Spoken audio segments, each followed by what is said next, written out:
Let's begin to add in whatever dried herbs or flower that inspires you. Today, like I said, we're gonna go with lavender, and then we're also going to put in some rose quartz. And then adding it to lavender is a reminder that to remain grounded, to remain centered, and then let love lead the way. You know, just kind of have a good time, make a mess.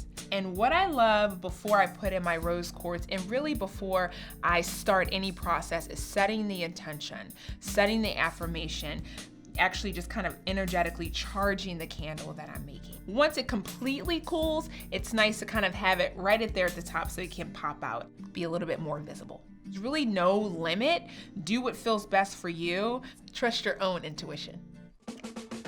Are you looking for more product advice and wisdom from me? Or me? Or me? Hit that subscribe button or head over to thedesirecompany.com for more classes, how-tos, and reviews.